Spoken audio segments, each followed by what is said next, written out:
Hi everyone, my pump dampener showed up earlier this week. It's supposed to dampen that ticking noise that comes out of everyone's pumps when we fire up our diesel heaters.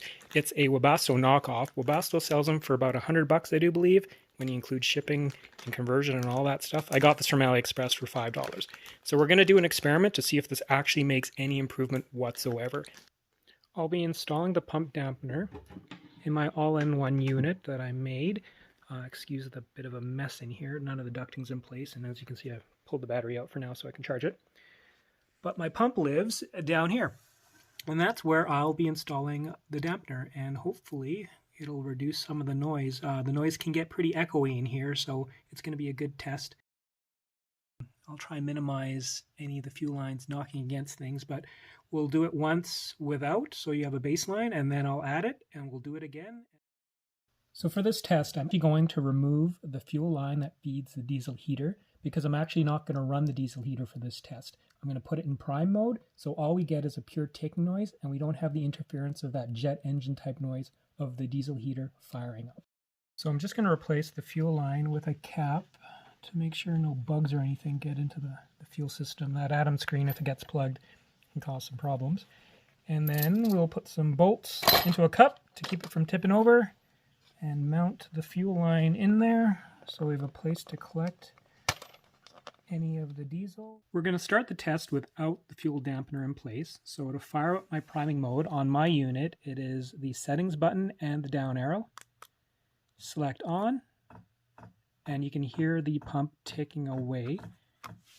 Let's go take a look at that. So as I mentioned, this is the test that doesn't have the dampener in place. Sure if you can see any of those air bubbles traveling through the unit, but it is shooting out that tiny amount of diesel, if you can see in there.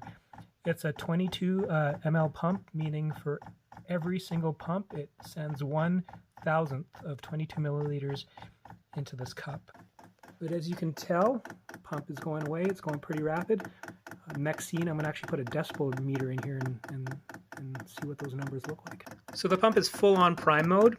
It's pretty steady. It hasn't increased much at all in the last 30 seconds.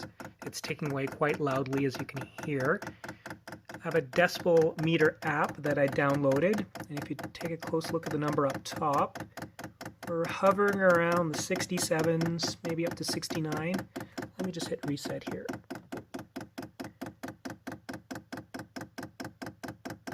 So if you look at the average number that's just below the meter, it says 68 decibels. There you go. We're going to try this again with the dampener in place.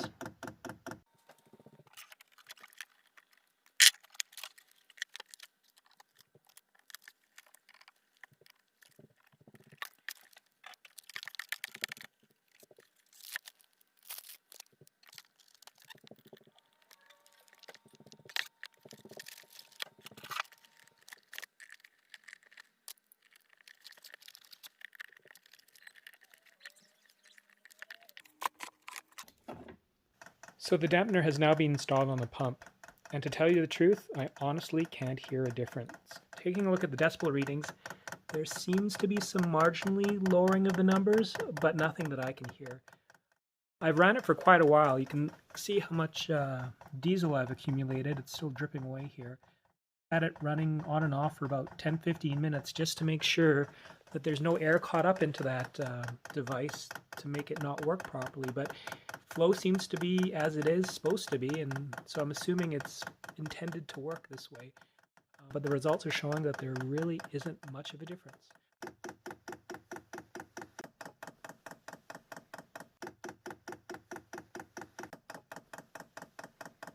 So there you go, 4 decibel drop in noise levels.